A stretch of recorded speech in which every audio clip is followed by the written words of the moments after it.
I like to imagine that there's an alternate universe where GM didn't screw the pooch all the time and instead gave us this.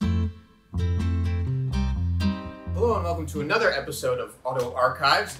I was putting down issue 53, which we went through looking through the cars, the Japanese show cars of the 26th Tokyo Motor Show, and I realized I actually couldn't keep going on with my day without talking about this, the Buick Wildcat concept.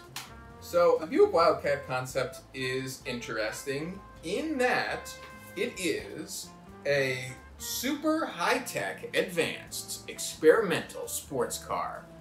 And it's also a Buick, which is not anything which you would even remotely conceive of today. If there was to be an American super high-tech, super high-speed sports car concept, you can pretty much guarantee there would either be a Corvette or a Cadillac. But back in the 80s, there was still some sense that Buick was a technical leader, and that GM gave a shit about its little brand that now just sells some old Opals and tall crossovers to suburbanites. Back in the 1980s, GM wanted to promote itself as being really high-tech. In this case, that future looked like having a steering wheel that was a donut. This is a super aerodynamic race car concept. Under the, not the hood, in the middle of it is a V6. It's the same sort of V6, I think, that went on to power, like, I don't know, Buicks and for like the next gazillion years. Like your grandma's old Park Avenue, I think, had a very similar engine.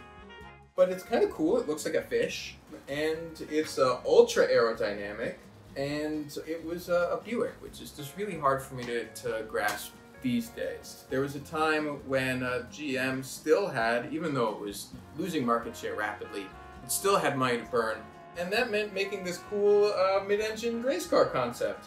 Did it work? Do we actually care about Buicks now? Was it a successful venture? Probably not, but you know, if GM is good at one thing, it's throwing money at stuff that's not important while ignoring the stuff that is. And the cool thing is this gray-haired guy got to sit in a cool car one time in the mid-1980s. And I got to reflect on how neat it would be if anything like this actually, I don't know, got used. With that little vision of optimism, I will leave you to the rest of your day. Till then, take care, ciao.